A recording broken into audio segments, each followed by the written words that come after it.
every day. So I was known in Los Alamos, the guy with the weird car, and you could hear it from a mile away.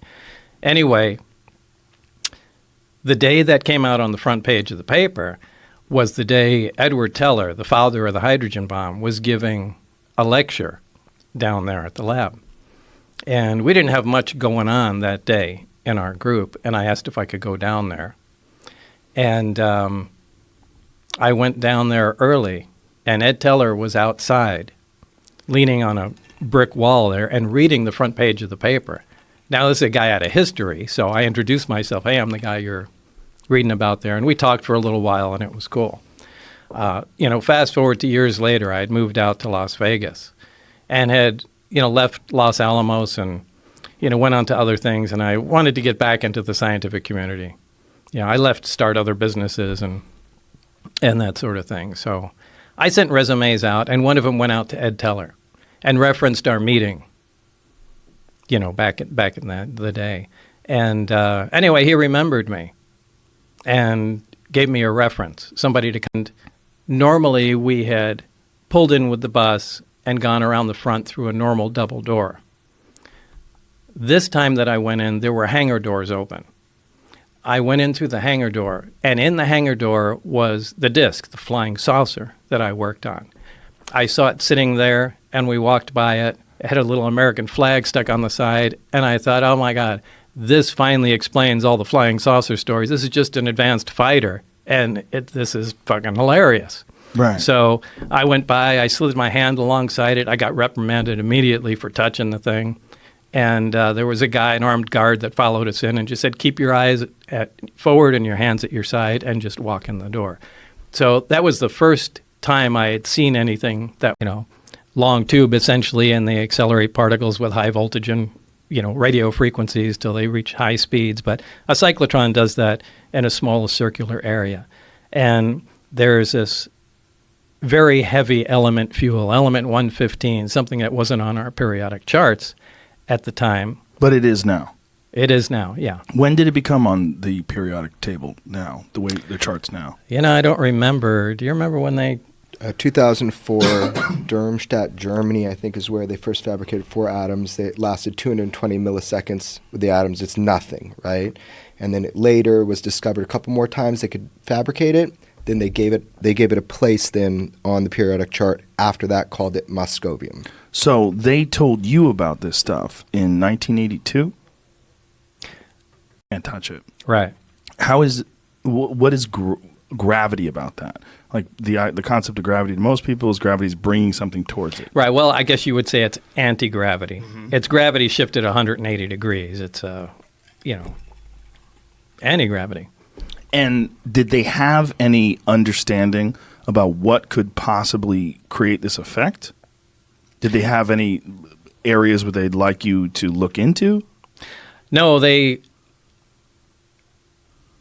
knew there was a fuel source in it, and they were proficient at making it work. And again, my analogy, directly underneath them, there's 3 levels in the craft. The main level is what we're talking about. Directly under that, those are the gravity amplifiers, the big rectangular objects.